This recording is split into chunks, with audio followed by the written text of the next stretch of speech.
nesta quinta-feira, os preços da soja na Bolsa de Chicago mais uma vez testaram uma sessão de estabilidade e lateralidade sem grandes oscilações e o mercado de fato precisa de novas notícias.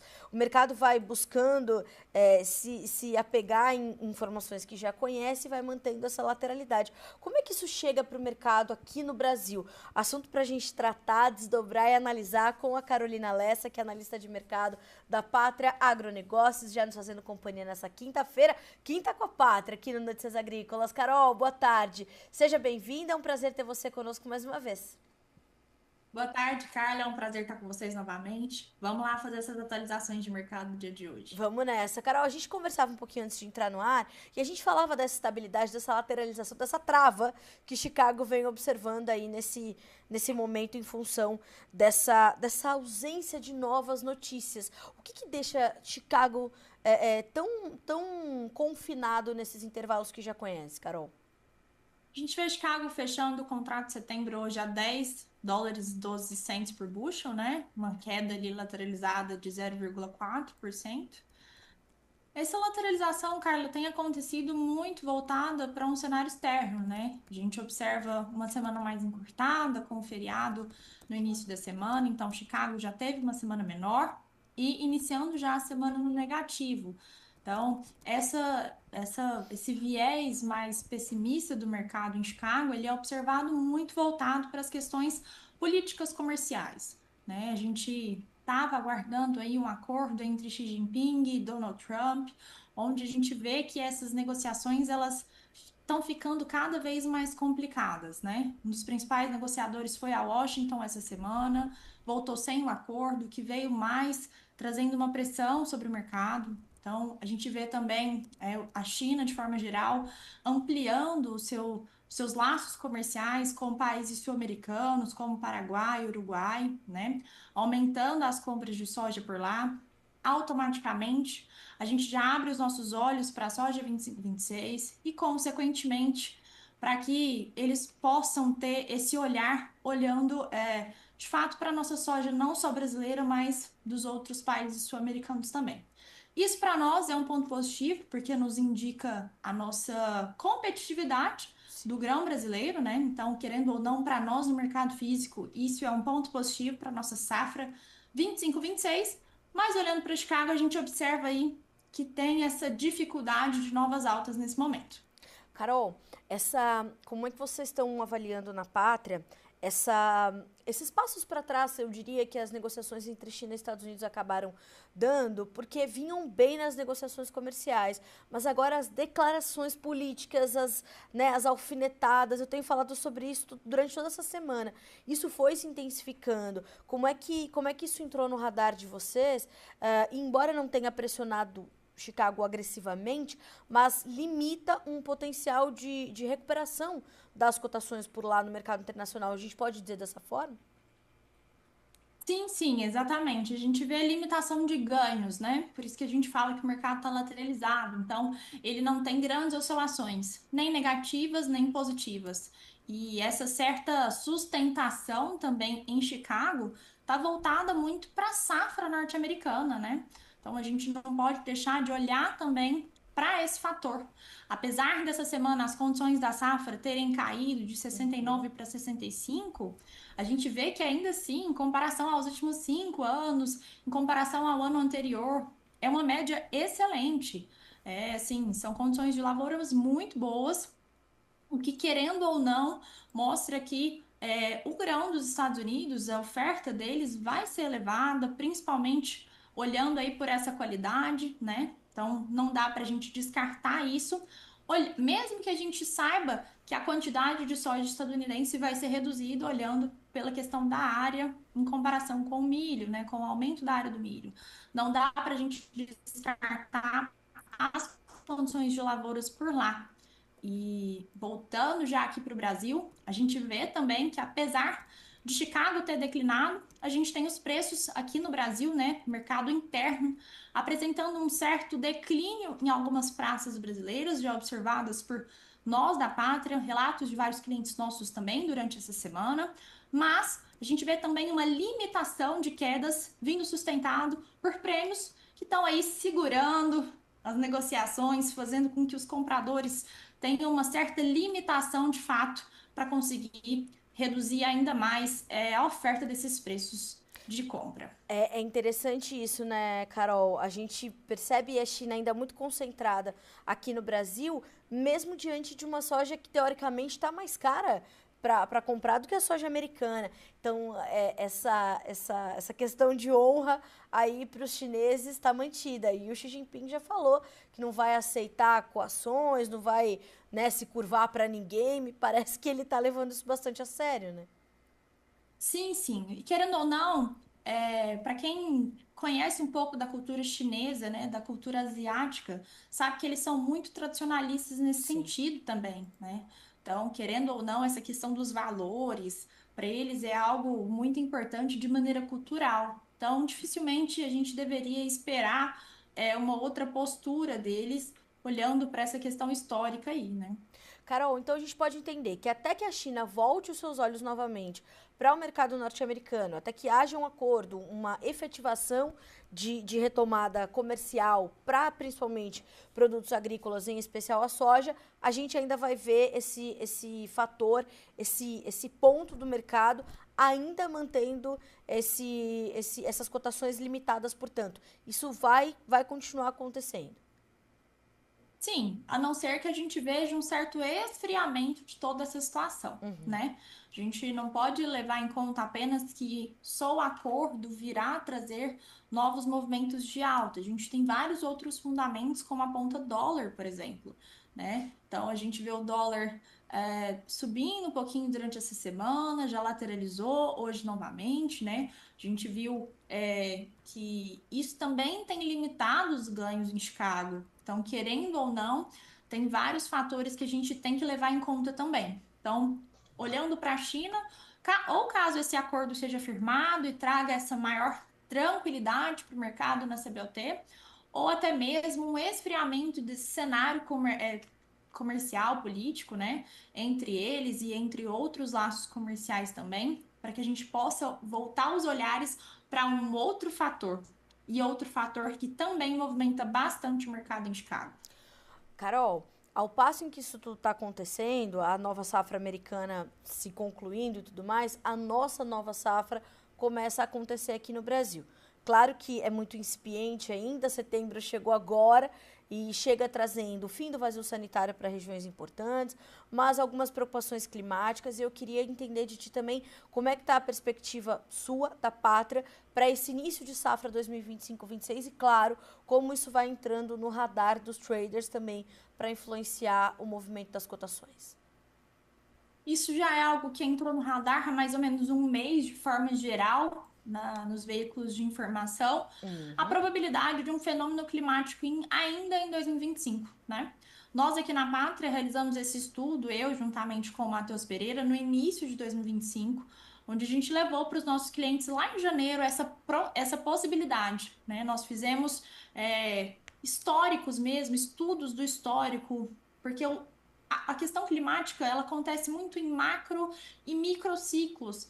Então, de fato, é algo que você precisa pegar, estudar, olhar a fundo e conseguir ver essas ilações entre anos anteriores e o que a gente pode observar daqui para frente, né? E o que a gente chegou de ilação, de conclusão de estudo, de pesquisa, né?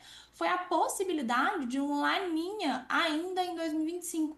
Então, isso a gente já vem olhando, observando, estudando temperaturas do oceano, da atmosfera, todas essas pontas que fazem a gente levar a acreditar nessa possibilidade.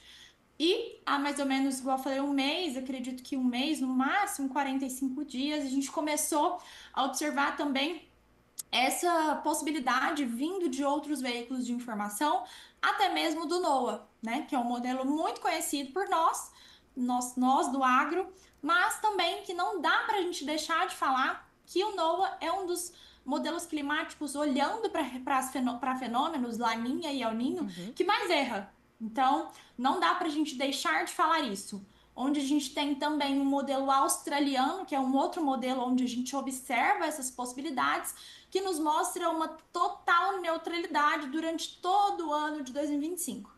E aí vem o questionamento, mas então pera lá. O NOAR tá falando que vai ter laninha. O australiano pode ser até assertivo, mas tá falando pra gente que vai ter neutralidade. De onde que vocês estão tirando isso, né? A gente fez todo esse estudo e a gente observa muitas questões das temperaturas do Oceano Pacífico e da atmosfera também. Se vocês forem olhar os modelos de longo prazo nos meses de novembro e dezembro desse ano, a gente já observa chuvas acima da média em toda a região centro-norte brasileira e chuvas abaixo da média na região centro-sul. O que nos leva a observar uma caracterização de uma laninha mesmo, caso seja confirmado na atmosfera, né? Então, a gente tem acreditado nisso, nós da Pátria acreditamos nessa possibilidade. É algo que ainda não é confirmado. E em relação a preocupações, impactos positivos, negativos na safra 25-26, a gente traz para vocês 2 pontos, né? Vai depender muito em qual região você se encontra. Então, o Laninha ele é um fenômeno que ele acontece no Brasil da forma que ele traz chuvas na região centro-norte do Brasil acima da média, então chove acima do que a gente espera, e chuvas abaixo da média na região centro-sul do Brasil. Então, a gente vê chuvas abaixo do esperado. Para a faixa central, região centro-norte, Minas, Goiás, Mato Grosso, norte do MS, Tocantins, Bahia, a gente não observa preocupações com esse excesso de chuva, porque historicamente, em movimentos de fenômenos como Laninha, que essas chuvas foram dadas. Então, elas se juntaram já com os volumes que já acontecem durante os meses de novembro e dezembro, né? Então, querendo ou não, a gente observa um certo espalhamento de forma mais regular, que a gente não venha a observar de forma significativa nessa região. Nossa preocupação é na região centro-sul, porque historicamente as chuvas abaixo da média naquela região nos trazem aí preocupações e possibilidades de percas produtivas. Então, no Rio Grande do Sul, Santa Catarina, Paraná e sul do Mato Grosso do Sul. Ainda é muito cedo para a gente trazer confirmações, mas nunca é cedo atenção para o produtor rural para que ele consiga aí traçar novas estratégias. Isso é muito importante da gente pontuar nesse momento, todas essas possibilidades e previsões. Carol, diante disso, diante desses detalhamentos que você traz para as principais regiões produtoras e dessa preocupação com o Centro-Sul, como é que está a sua avaliação para o início e evolução do plantio da soja 2025-26 nessas próximas semanas e meses? Setembro e outubro está dentro da neutralidade até o momento nas nossas expectativas e nas nossas previsões. Então, a gente vê um movimento de chuvas dentro da normalidade nos meses de setembro e outubro, que são os principais meses de início do plantio, né? Então, inicialmente, pro plantio, sem grandes preocupações, tudo esperado para acontecer o plantio dentro da janela ideal. Carol, isso, o mercado vai colocando isso ou usando essas informações da safra 25-26 de soja do Brasil para tentar encontrar uma faísca, ou vai sentir uma pressão adicional? Como esse início de safra pode impactar no andamento das cotações em Chicago? Com certeza a gente observa que notícias e informações como essa trazem movimentação para o mercado de qualquer maneira. Não tem como a gente evitar isso, né?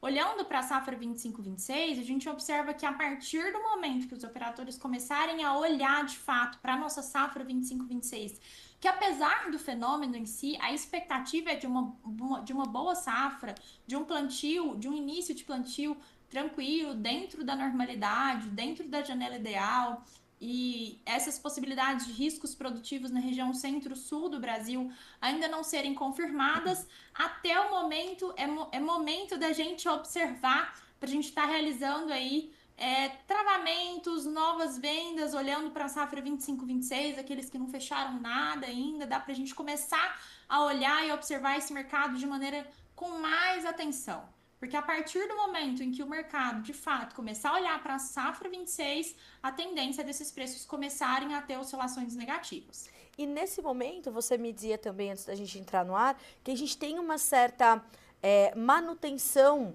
não sei se essa é a melhor palavra, mas os preços cederam no Brasil nesses últimos dias, porém tiveram as suas baixas limitadas, porque temos ainda prêmios positivos, mas imagino que isso também seja um ponto de atenção para a gente monitorar daqui em diante, né, Carol?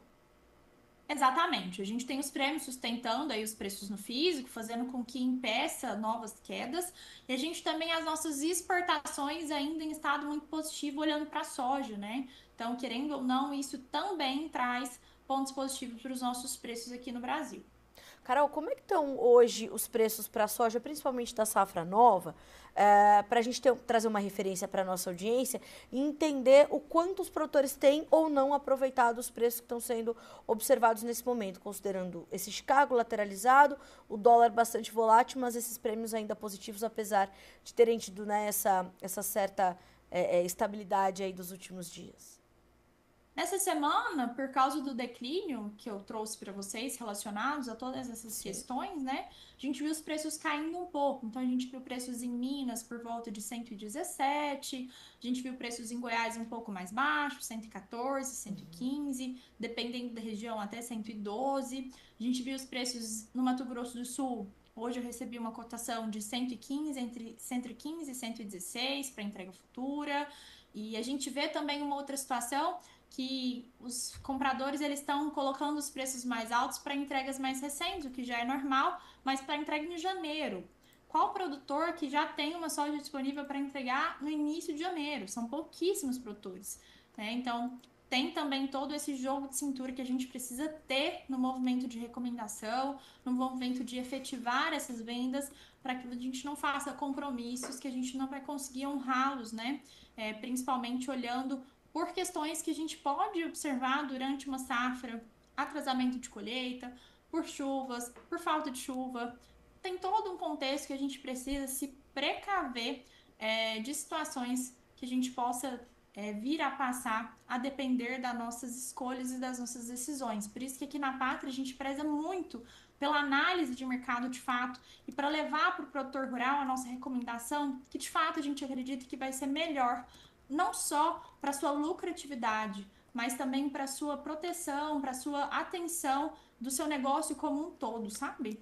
Isso é muito importante porque o jogo está só começando, né, Carol? Então, avançar também muito sem estratégia pode ser um tiro no pé. Então, quer avançar, precisa, inclusive para fechar ali algumas margens, ter alguma garantia, ok, mas precisa ter o entendimento do cenário macro, personalizar isso para o seu micro e ter estratégia, né? Não dá para simplesmente tomar uma decisão e, eu vou segurar ou eu vou vender. Não, precisa ter uma estratégia pensando em todo o desenvolvimento que ainda vai acontecer da safra 25-26, né?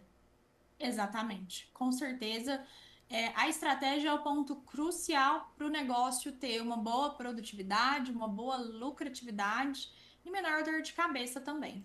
Carol, para a gente concluir, para a soja disponível do Brasil, que momento é esse? São preços ainda sustentados também e também pelos prêmios?